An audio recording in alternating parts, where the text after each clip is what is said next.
Isang mapagpalang hapon po muli sa bawat isa sa atin. Good afternoon po. Kumusta po kayo? So, tayo po ngayon muli ay magtutuloy sa ating daily Bible study dito po sa Rema Fields. At itutuloy po natin yung pinag-aaralan po natin na series. Yung topic na itinuturo po sa atin ngayong linggong ito. Nasimulan po ito nung Monday. Tayo po ngayon ay dadako sa pang number 10, 11, and 12. Alam ko na marami na po tayong natutunan, narinig, na pinapaalala o itinuturo po sa atin ng ating Panginoon sa pamamagitan po ng ating Bible study. At ngayon naman po, itutuloy natin yung topic na pinag-aaralan natin. Basahin ko lang po yung title. Ang sabi niya po dito, Skipping Church is costing you more than you think. So, skipping church is costing you more than you think. Kagaya po ng mga naituro po sa atin mula nung Monday hanggang kahapon, makikita po natin ang kahalagahan ng meron po tayong church life. Sabi po dito, skipping church, costing you more than you think. So makikita natin na mahalaga, yung kahalagahan ng pagkakaroon ng church life. May malaking impact po ito sa buhay po ng tao. Malaki yung bagay na to sa buhay ng tao. Ang malaking halaga ang nawawala o mawawala kapag wala tayong church life. Nakita naman po natin, narinig po natin sa mga naituro ng ating mga pastor mula nung Monday, Tuesday, hanggang kahapon, malaki yung kawalan na ang isang tao ay walang church life. Malaking bagay o malaki yung halaga na mawawala kapag wala tayong time o panahon o maglaan ng panahon sa pagsisimba. So, skipping church is costing you more than you think. Basahin po natin dito, pang number 10, church helps correct and guide. Ulitin ko po, pang number 10, church helps correct and guide you in truth. Basahin po natin sa ating mga Biblia sa 2 Timoteo chapter 3 verse 16. Ang lahat ng kasulatan ay kinasihan ng Diyos at kapaki-pakinabang sa pagtuturo ng katotohanan, sa pagsaway sa kamalian, sa pagtutuwid sa likong gawain, at sa pagsasanay para sa matuwid na pamumuhay. Ulitin ko po, 2 Timothy chapter 3 verse 16, ang lahat ng kasulatan ay kinasihan ng Diyos at kapakipakinabang sa pagtuturo ng katotohanan, sa pagsaway sa kamalian, sa pagtutuwid sa likong gawain, at sa pagsasanay para sa matuwid na pamumuhay. Church, help, correct, and guide you in truth. Ang simbahan ay malaking bagay o tulong para itama at i-guide tayo sa kung ano ang tama at totoo. Malaki po yung part na meron tayong church life, na dapat meron tayong maayos na relasyon sa Diyos, dahil ito po ang way, ito yung makakatulong sa atin para i-correct at i-guide tayo. Itama, i-guide kung ano yung totoo. Ang church ang nagsisilbing way para maiparating sa tao ang katotohanan mula sa Diyos. Ang church po ang nagsisilbing way para marinig nating mga tao, nating mga Kristiyano, kung ano yung katotohanan mula sa Diyos. na makakatulong na ituwid ang mga maling pananaw, maling paniniwala, maling landas. Ito po yung way para maituwid yung mga maling pananaw. May kanya-kanyang pananaw ang tao. May kanya-kanyang paniniwala.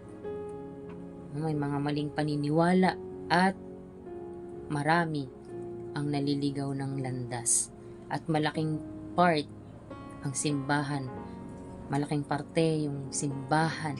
Kaya nga 'di ba nabanggit po sa atin nitong mga nakaraang araw, karamihan sa mga taong maayos yung buhay ay yung mga taong naglalaan ng time, yung meron silang church life.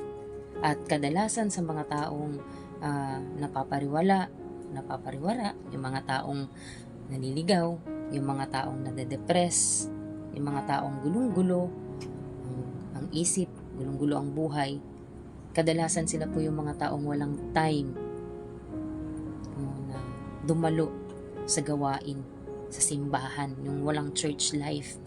Kasi kapag tayo po ay mayroong church life, natuturuan po tayo nito na magkaroon ng maayos na relasyon sa Diyos. Sulitin ko po, ang church ang nagsisilbing way para maiparating sa tao ang katotohanan mula sa Diyos na makakatulong na ituwid ang maling pananaw, maling paniniwala, maling landas. Ang simbahan ay lugar kung saan itinuturo ang salita ng Diyos, ang katotohanan. Kaya kung wala kang church life, malaki ang nawawala sa iyo. Sabi po dito sa binasa po nating verse, ang lahat ng kasulatan ay kinasihan ng Diyos at kapaki-pakinabang sa pagtuturo ng katotohanan. Ang totoo, kung aware po tayo sa nangyayari sa mundo o sa paligid po natin ngayon, bulag po ang tao sa katotohanan ng salita ng Diyos. Amen. Bulag ang tao, marami ang bulag sa katotohanan sa salita ng Diyos. Kaya po, kung wala po tayong church life o wala tayong maayos na relasyon sa Diyos, malaki yung nawawala sa buhay po natin. Ang pagkakaroon ng church life ay isang way, isang paraan para matuto, para maturuan tayo, para maitama ang mga maling pananaw po natin, yung mga maling paniniwala po natin. Sa church, tinuturuan tayo ng kabutihan. Sa church, tinuturuan tayo ng tamang asal. Sa church, nai-impart yung pag-ibig, yung pagmamalasakit. Sa church, tinuturuan tayong maging matapat. Pagsasanay para sa matuwid na pamumuhay. Tuturuan o tinuturuan tayo na lumakad at gawin ang kalooban ng Diyos. Gawin ang tama, gawin ang mabuti. Kaya nga po kung ang isang tao ay walang time o hindi marunong maglaan ng time o ginagawang last priority yung paglalaan ng panahon,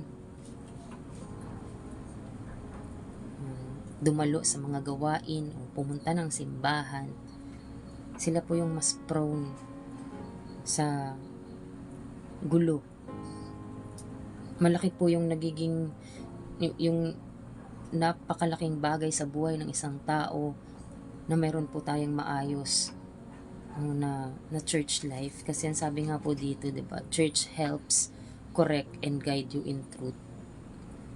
Kagaya ng binanggit ko po kanina, bulag ang tao sa katotohanan. Maraming bulag. At ang lumalaganap sa mundo po natin, may kanya-kanyang pananaw, may kanya-kanyang paniniwala. At kung hindi natin isisiksik yung sarili natin, ilapit yung sarili natin sa gawain ng Panginoon, ang tao ay patuloy na lalakad sa maling landas. Dahil sa simbahan po, tayo ay kinokorek. Sa simbahan, madali tayong mag-guide. Sa simbahan, madali tayong madirect. Na itatama yung mga mali sa buhay po natin. Kaya nga po kung papansinin natin, tayo po dito sa Rema, hindi lang mga worker, kundi tayong lahat, no, ng miyembro ng simbahan ng Rema, palagi tayong tinuturuan o ini-involve po tayo sa mga gawain. Amen po. May mga activities tayo na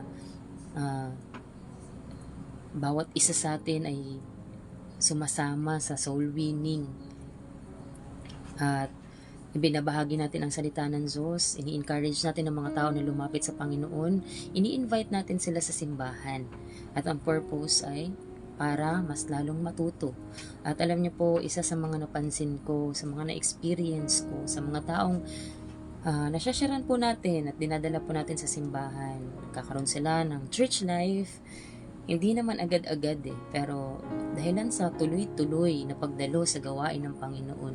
Dahilan sabi nga po nakakatulong ang church para tayo ay i-correct. Although hindi siya agad-agad, pero dahilan sa isa sa mga napansin ko po sa mga taong dinadala po natin sa simbahan, hindi man agad-agad na unang attend, tanggal agad. Kasi kadalasan sa mga taong ini-invite natin, di ba po, kahit naman tayo even tayo noon, may kanya-kanya tayong attitude, kanya-kanya po tayong mga mali na pamumuhay, may mga kanya-kanya tayong pananaw, paniniwala, pero ngayon na tayo ay nandito sa gawain ng Panginoon, patuloy nating nilalakaran ang pinapagawa ng Diyos sa buhay natin, hindi naman tayo agad-agad na bago pakonti-konti binabago tayo ng Diyos hanggang sa natutunan natin na lumakad sa kalooban ng Panginoon, na lumakad, gawin kung ano yung kalooban ng Lord. Isa po sa napansin ko sa mga taong dinadala po natin sa simbahan, may mga previews, may mga nakaraan sila, o may kadalasan po sa mga na-encounter ko yung may mga bisyo, yung paninigarilyo, pag-inom. Usually, yan po ang bisyo ng mga tao. At alam niyo po, isa sa napansin ko sa mga taong dinadala, dito po na lang sa Kamarin, meron po kaming nung unang bukas po ang simbahan sa lugar ng Area C, meron po kaming isang tatay na dinadala palagi sa church. Nung siya po ay in-invite namin sa church, siya po ay may sakit at medyo mabagal na po siyang maglakad, at siya po ay merong bisyo pa din. Pero alam niyo po, tuloy-tuloy po siyang uma-attend sa gawain ng Panginoon hanggang sa naririnig niya ang salita ng Panginoon. Kasi sabi nga iko-correct tayo at i-guide. Aalisin tayo dun sa maling pamumuhay. At alam niyo po, isa sa napansin ko, dahilan sa tuloy-tuloy po ang pag-attend tong tatay na to, dumating po yung araw na yung bisyo niya, yung nakasanayan niya, yung nakagawian niya, alam niyo po, kusa niya pong inalis. Natanggal po yun. At alam niyo po, kagaya po ng nabanggit ko po, yung tatay na yun, may sakit po siya mabagal na siya maglakad. Pero alam niyo po, may time po noon, kasi meron po akong kasama po noon dito na kasamahang worker, naglilinis po kami, parehas po kami babae. Umakyat po kami sa bubong ng church para linisan po yung bubong ng church. Nagtatanggal po kami ng dahon, ng mga dahon. Alam niyo po, nakita ko po dun sa tatay na yun, mahina po yung katawan niya.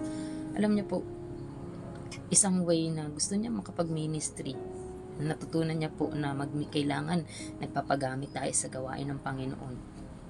Nakakatuwa po kasi kahit na mahina po yung katawan niya, mabagal siya maglakad, yung bakal na hagdan po, siya po yung magbubuhat, inalagay niya po doon sa may yung ilalapat po sa may bubong para akyat po doon, at siya po yung way, tumutulong po siya nung na-correct yung nakagawian niya at natutunan niya, nag-guide siya na hindi hadlang yung karamdaman, yung kapansanan o yung nararamdaman para magamit sa gawain ng Panginoon. Alam niyo po, nakaka-bless kasi yung tatay po na yun, na kahit na mahina po siya, natutunan niya na maglingkod sa Panginoon. Natutunan niyang talikuran yung mga bagay na hindi dapat. Yun po ang nagagawa kung i-involve po natin ang sarili natin sa gawain ng Panginoon. Kung meron po tayong church life. No? Hanggang sa yung tatay na yun nakakalungkot man, wala na po siya sa mundo ngayon. Pero nakita ko kung paano po kumilos ang Diyos sa buhay niya. Madalas po nating naririnig, ang pinakamahirap na iwanan nung nabisyo yung paninigarilyo. Pero yung tatay po na yun, natutunan niya na alisin at sumunod sa Panginoon. Dahilan sa tuloy-tuloy po siya. Nagpatuloy siya. Naayos po siya. At hindi lang po yun. Nag-effort siya na magamit sa gawain ng Panginoon. Kahit na mahina, mabagal, natutunan niya po na sige, ito yung kaya kong ibigay. Naglingkod po siya. No po? So, church helps correct and guide you in truth. Amen po. Ng simbahan, sa church, tinuturuan tayo na itama yung mga maling pananaw, maling nakagawian, at tuturuan tayo na lumakad at gawin ang kalooban ng Diyos sa buhay po natin. Pang number 11, ang sabi niya po dito, skipping church is costing you more than you think. Number 11 po pala, sorry. You grow through biblical teaching. So, you grow through biblical teaching. Buksan po natin ang ating mga Biblia sa Gawa, chapter 2, verse 42. Sabi niya po dito, inilaan nila ang kanilang mga sarili upang matuto sa turo ng mga apostol. Magsama-sama bilang magkakapatid, magsalo-salo sa pagkain ng tinapay at manalangin. Ang isang Kristiyano ay lumalago sa pamamagitan ng mga turo sa Biblia. Sabi po sa title, You Grow Through Biblical Teaching. Pinapakita po sa binasa po nating verse, yung mga sinaunang mananampalataya, yung mga sinaunang Kristiyano ay nagkakaisa at sama-sama nung naglaan po sila ng time para matuto ng mga turo ng mga apostol. Naglaan sila ng time para makinig. Naglaan sila ng time para mag-aral. Ang pag-aaral ng salita ng Diyos kasama ang ibang mananampalataya ay mahalaga para sa espiritual na paglago. Ang pag-aaral ng salita ng Diyos kasama ang ibang mananampalataya ay mahalaga para sa espiritual na paglago. Ang pag-aaral ng salita ng Diyos ay mahalaga. Tinuturuan po tayo nito ng tamang paraan ng pamumuhay at pagpapatibay ng ating pananampalataya. Amen. Tinuturuan tayo ng tamang paraan ng pamumuhay. Ang salita ng Diyos ang guide natin, ang boses ng Diyos. Tinuturuan tayo sa paraan, pamumuhay at pagpapatibay ng ating pananampalataya. Kaya po, ang pag-aaral ng salita ng Diyos, ng Biblia, ay tuloy-tuloy na ginagawa. Tuloy-tuloy. Dito po sa Joshua 1:8, alam kong familiar na tayong lahat. Sabi nga, ipagbulay-bulayan araw at gabi. Ang paglago sa pananampalataya ay hindi isang beses lang na karanasan. Hindi po yan nag-i-stop sa isang beses lang. Ito ay isang proseso na nangangailangan ng tuloy-tuloy na pag-aaral. Kaya sabi nga po dito, hindi rin dapat basta naiintindihan lang ang turo, kundi dapat ito rin ay isinasapamuhay. Pamuhay. Nararanasan. Dapat na-experience o nagmamanifest sa buhay po natin ang salita ng Diyos. Pinag-aaralan, natutunan, isinasapamuhay, dapat nagmamanifest, nararanasan natin ang salita ng Diyos dahil sa pamamagitan kung nararanasan ng isang tao kung paano nagiging buhay ang salita ng Diyos sa buhay niya, mag-grow ka eh. Ang Biblia ay gabay. Kaya nga sabi, pagbulay-bulayan araw at gabi upang iyong masunod ang ayon sa lahat ng nakasulat dito. Sapagkat kung magkagayoy, iyong pagiginhawahin ang iyong lakad at magtatamo ka ng tagumpay. Walang ibang nais ang Diyos sa buhay ng bawat isa sa atin kundi ang magtagumpay tayo. Walang ibang nais ang Diyos sa buhay ng mga tao kundi ang maging maayos. Ang maging mananagmumpay. Walang nais ang Diyos sa mga tao na ikakasama nito. Always gusto ng Diyos sa mga tao, mapabuti po tayo. Pero ang instruction ng Diyos ay nasa salita po niya. Kung magkagayoy, giginhawa ang iyong lakad at magtatamo ka ng tagumpay. So, i-guide tayo kung paano harapin ang mga hamon ng buhay. Tagumpay ang pangako ng salita ng Diyos. Pero yan ay kung alam natin ang salita po niya. Every time tayo ay nagtatagumpay sa bawat pagsubok sa pamamagitan ng salita ng Diyos, mag-grow ka. Minsan mahalaga po na maglaan tayo ng time. Maglaan tayo ng time. Gaya po ng sinasabi ko, ang pag-aaral ng salita ng Diyos ay mahalaga. Dahil ang instruction ng Lord, ang guide ng Lord, ang boses ng Diyos ay yung salita niya, itong Biblia, yung pakikinig ng salita ng Diyos. Kaya nga sabi, di ba, araw at gabi, tuloy-tuloy. Hindi po siya isang beses lang. Kaya sabi niya, araw-gabi, pag-aralan, alamin ang mga nakasulat dito. Sapagkat kung gayoy, giginhawa. Marami pong trials and testings.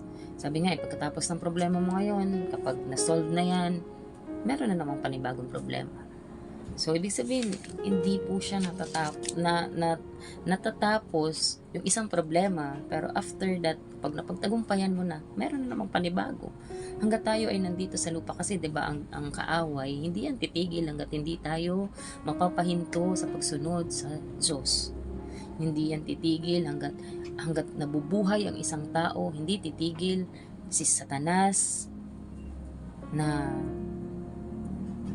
guluhin, sirain, paniwalain ang tao na wala ang Diyos, na hindi nararamdaman ang Diyos. Walang ibang gusto si Satanas kundi ang tao ay itulak sa impyerno hanggat nabubuhay. Hindi yan titigil. Kaya huwag tayong magtaka kung sa buhay po natin maraming trials and testings, magi-struggle talaga tayo. Pero ang good news, kung tayo ay mayroong church life, kung tayo ay naglalaan ng time, kung bibigyan natin importansya ang gawain ng Panginoon, ang pag-aaral ng salita ng Diyos, ang pangako ng Biblia, ng salita ng Panginoon, giginhawa at tagumpay. Kaya po patuloy po tayong ini-encourage na mga itinuturo po sa atin dito sa Rema Fields na patuloy lang tayo. At kung wala ka pang maayos na relasyon sa Diyos, ayusin po natin ang relasyon natin sa Diyos. Kung wala pa tayong hindi natin priority ang pagkakaroon ng church life, magdesisyon ka ngayon. Mag-decide tayo. Ayusin natin yung church life po natin. Amen. Dahil malaking kawalan, malaking bagay ang mawawala sa iyo kapag wala tayong maayos na relasyon sa Diyos. Sa pang number 12, Sabi po dito, God designed church for accountability. Ulitin ko po, number 12, God designed church for accountability. Buksan natin ating mga Biblia sa Kawikaan, Proverbs chapter 27, verse 17. Alam kong familiar na familiar po tayo dito. Ang sabi niya, ang bakal ay nagpapatala sa bakal at ang tao ay nagpapatala sa isa pang tao. Iron sharpens iron and one person sharpens another. Pinapakita po dito yung kahalagahan ng pagkakaroon ng kapwa mananampalataya para sa paglago. Ay paano tayo magkakaroon ng ka-fellowship kung wala tayong church life? Kung hindi ka nagsisimba, kung hindi ka naglalaan ng time sa gawain ng Panginoon. Sabi nga ni Pastor Iam kahapon, pag nasa simbahan ka, hindi man alam ng mga kapatiran natin na meron kang dinadalang mabigat na problema, minsan kahit yung simpleng tapik, nai-encourage tayo eh. Amen? Yung hindi naman alam ni kapatid na ganito, na meron kang pinagdadaanan. Pero alam mo yun, bigla na lang out of nowhere, bigla na lang siyang may sasabihin sa kwentuhan nyo, sa usapan nyo. Napapalakas ka. No, kaya nga, ang sabi dito ang tao ay nagpapatala sa isa pang tao. So, napakahalaga na magkaroon ng kapwa mananampalataya. Kasama. No? May kasama para sa paglago. Kaya huwag po tayo pumayag na wala po tayong church life. Sa loob ng simbahan, kasama ang mga kapatiran, o mananampalataya, nagtutulungan, nagbibigayan ng payo, sumusuporta sa isa't isa, nag-aalala sa isa't isa. Amen. Yun yung kagandahan na meron po tayong simbahan. Kasi papansinin natin, isang araw lang na nawala ka, o isang gawain lang nawala ka, hanapin ka ng marami. Kung nasan si ganito, kumusta kaya siya? Ano nangyari kaya sa kanya? So, merong nag-aalala sa'yo. Merong nananalangin para sa'yo. Yun yung advantage. Yun yung kagandahan na meron po tayong simbahan. Meron tayong church life. May nananalangin para sa'yo. May nag-aalala para sa'yo. May tutulong.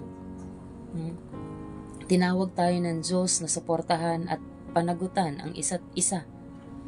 Galatians chapter 6 verses 1 and 2. Mga kapatid, kung may isa sa inyo na mahulog sa pagkakasala, kayong pinapatnubayan ng Espiritu ang magtuwid sa Kanya. Subalit, gawin ninyo iyon ng mahinahon at mag-iingat kayo, baka kayo naman ang matukso. Magtulungan kayo sa pagbuhat ng pasanin ng bawat isa. Sa gayong paraan ay matutupad ninyo ang kautusan ni Kristo. May pananagutan tayo sa isa't isa sa loob ng simbahan. Kaya mahalaga po na meron po tayong church life. Ang isang Kristiyano ay nagiging mas matatag sa pananampalataya kapag may kapwa mananampalataya na nagtuturo o sumusuporta at nag-i-encourage. No, kaya po, patuloy lang po tayo sa Panginoon. God designed church for accountability. Magpalakasan. Kagaya nga ng sinabi ng salita ng Panginoon, magpalakasan tayo sa isa't isa.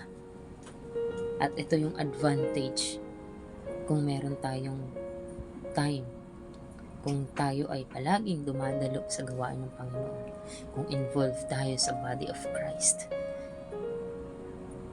Mayroong nananalangin sa bawat isa sa atin. Mayroong magpapaalala, mayroong may tatapik, may mag-i-encourage, may magpapalakas, may tutulong sa atin.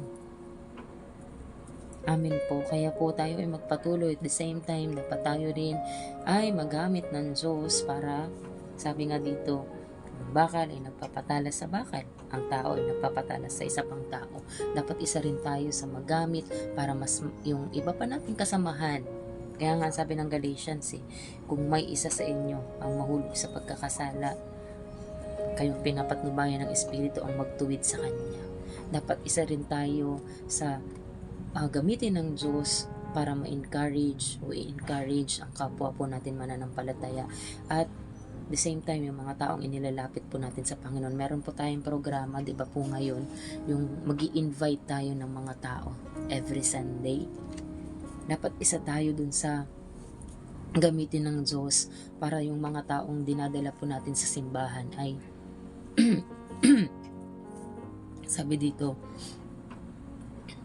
mapatala sila sa Panginoon. Isa tayo sa gamitin ng Diyos para sa mga tao na inilalapit natin sa Panginoon. Yung mga ini-invite ng bawat isa. Kasi diba, involve lahat ng membro ng simbahan po natin. Involve tayo na magdala ng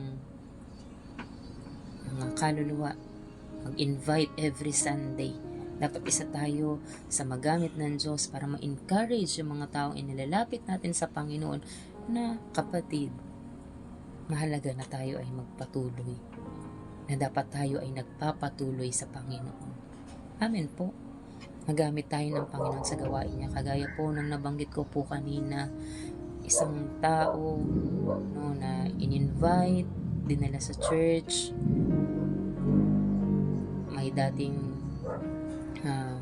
bisyo, ini-encourage mo, magpatuloy, sige lang, magsimba lang. Unti-unti, nabago yung buhay niya, naalis na yung bisyo. The same time, natutunan niya rin na hindi hadlang ang kapansanan, hindi hadlang yung nararamdaman para magamit at makapaglingkod sa Panginoon. Tayong mga taga-Rema, ito po ang dapat maging trabaho po natin. Amen po. At the same time, magpatuloy tayo sa Panginoon. Huwag tayong mawala kahit may pagkakataon na tayo ay nag-i-struggle. Patuloy pa rin tayo dahil naniniwala ako na sa church pa rin, dun pa rin tayo mare-restore, mapapalakas, may encourage. Amen po. Maraming salamat po ulit sa bawat isa po sa atin. Tayo manalangin. Salamat po Panginoon sa mga salita, sa patuloy na reminders mo, sa pagtutuwid mo, sa mga tinuturo mo sa amin. Na-appreciate ka namin sa buhay namin. Patuloy mo pa kaming turuan, gabayan. Tulungan mo kami, Lord, na makapanatiling tapat hanggang matapos namin ang takboy na pinagkatiwala mo sa amin. Dalangin ko, Panginoon, sabay na bawat isa sa amin, gamitin mo kami bilang encouragement sa bawat tao na inilalapit namin sa iyo, sa bawat kapatiran namin. Tulungan mo kami na magampanan at magawa namin ang ipinagkatiwala mo sa buhay ng bawat isa. Patuloy ka pang mangusap, magturo, Panginoon, sa bawat isa, sa bawat nakikinig at makikinig pa. Salamat, Panginoon, ingatan mo ang bawat sa amin. Patuloy na balutan niyo po kami ng banal na dugo ng Panginoong Yesus. Pinupuri, sinasamba, tinataas ka namin sa pangalan ng aming Panginoong Yesus. Amen. Maraming salamat po ulit at mag-ingat po tayong lahat. God bless po.